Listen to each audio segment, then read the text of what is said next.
ధనురాశి జ్యేష్ఠ నక్షత్రం. అలేఖ్య తప్పుగా చెప్పిన రాశి నక్షత్రంతోనే తన జాతక వివరాలు తెలుసుకోవాలి.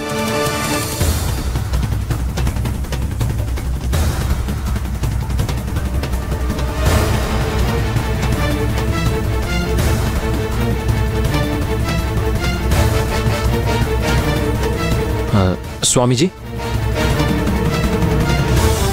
స్వామీజీ, ఏంటి నాయనా? మా అన్నయ్యకి పెళ్లి కుదిరింది. తన రాశి నక్షత్రం, తను చేసుకోబోయే అమ్మాయి రాశి నక్షత్రం ఈ పేపర్లో రాసున్నాయి. ఒకసారి చూసి వాళ్ళ వైవాహిక జీవితం ఎలా ఉంటుందో చెప్తారా?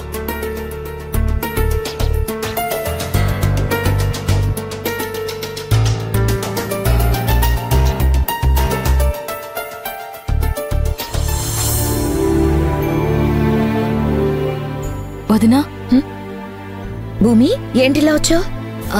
ఏం లేదు వదినా, మీ తమ్ముడు మాధవ్ గురించి మాట్లాడాలి.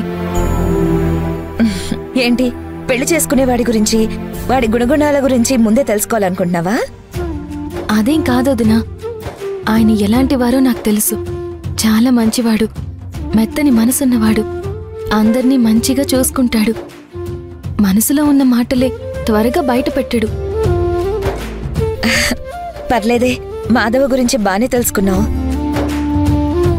అన్నీ తెలిసినప్పుడు మరి ఇంకేం తెలుసుకోవాలనుకుంటున్నావు? ఏం లేదు వదినా, ఆయన గుడికి వెళ్ళొచ్చినప్పటి నుంచి చాలా ముభావంగా ఉంటున్నారు. వాడిని ఎప్పుడు చూసినా అలాగే కనిపిస్తాడు భూమి. వాడికి చిన్న విషయం కూడా చాలా పెద్ద విషయంలా కనిపిస్తుంది. కానీ ఈరోజు ఆయన కంగారు పడే విధానాన్ని చూస్తే నాకు అలా అనిపించడం లేదు వదినా. నిజంగా ఏదో పెద్ద విషయమే ఆయన మనసులో ఉంది, చెప్పడానికి ఎందుకో వెనకాడుతున్నారనిపిస్తుంది. సరే అయితే, అలా అనిపించినప్పుడు నువ్వే మాధవ్ని అడగకపోయావా? అడిగే అవకాశం రాలేదు వదినా. ఈలోపే కంగారుగా ఎక్కడికో వెళ్ళిపోయారు. సరే, మళ్ళీ ఇంటికొస్తాడు కదా, అప్పుడు నిలదీసి మరీ అడుగు. కాబోయే భార్యవు కదా, అడిగే హక్కు అధికారం రెండూ నీకొచ్చేసినట్టే కదా.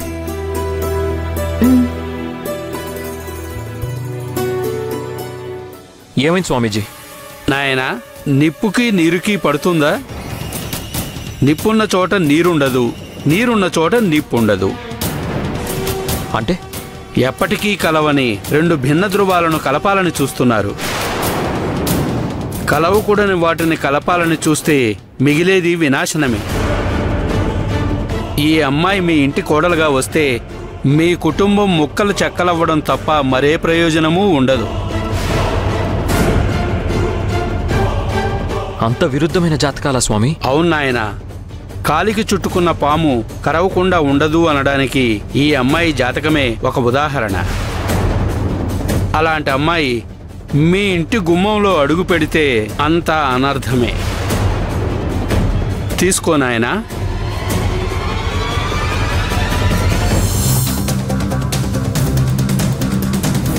అన్నయ్య జాతకం అలేఖ్య జాతకం కలవని వాళ్ళకి ముందే తెలుసు.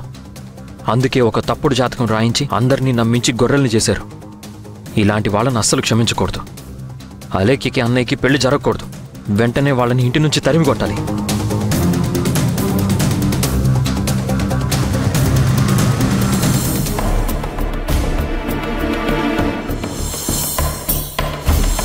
మాధవ్ గారికి ఏమైంది? మామూలుగా ఉండడానికి ప్రయత్నిస్తున్నారు, కానీ మనసులో ఏదో పెట్టుకున్నారు. ఎవరికి ఏం చెప్పకుండా ఏదో దాస్తున్నారు. ఏదో ప్రాబ్లం ఫేస్ చేస్తూ ఆయనలో ఆయనే ఎందుకో మతన పడుతున్నారు. అసలేమై ఉంటుంది?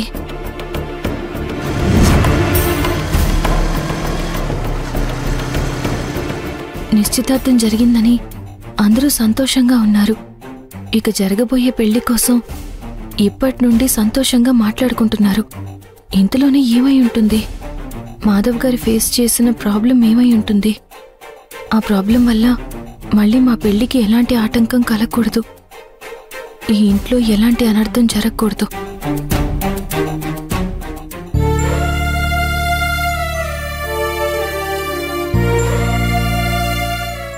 బావా, నేను మొదట ప్రేమ చూసింది మా అమ్మ దగ్గర. మా అమ్మ తర్వాత అంత ప్రేమను చూసింది నీ దగ్గరే. ఇలా మొత్తం మీతోనే ఉండిపోవాలి. ఎప్పుడూ మీతో సంతోషంగా ఉండాలి.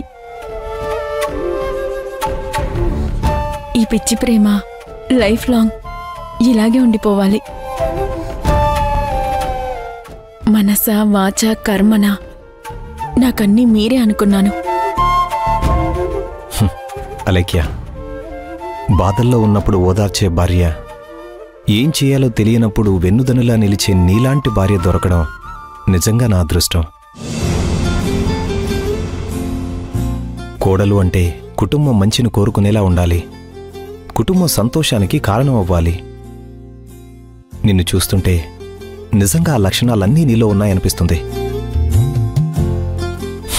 ఈ ఇంటి పెద్ద కోడలిగా నువ్వే సరైన దానివని ఇప్పుడు నాకు పూర్తిగా నమ్మకం కలుగుతుంది. నేను లభించడం మీ అదృష్టమో కాదో నాకు తెలియదు, కానీ మీకు భార్య అవ్వడం మాత్రం నా అదృష్టం. నేనే కాదు, మీలాంటి మనిషికి భార్య అవ్వాలని ఏ అమ్మాయినా ఆశపడుతుంది. ఇక నేను ఆ దేవుణ్ణి కోరుకోవడానికి ఏమీ లేదు. మీ రూపంలో నాకు అన్నీ ఇచ్చేశాడు.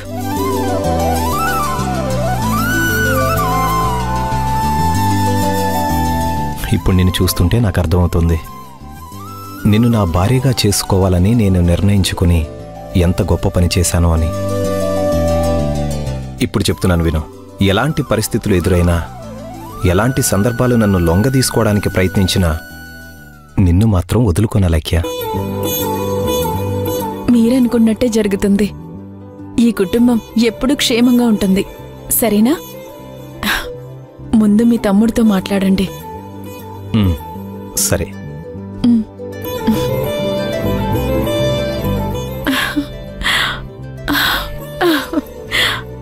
భూమి, మీ నాన్న అందరి ముందు చాలా అతి చేశాడు.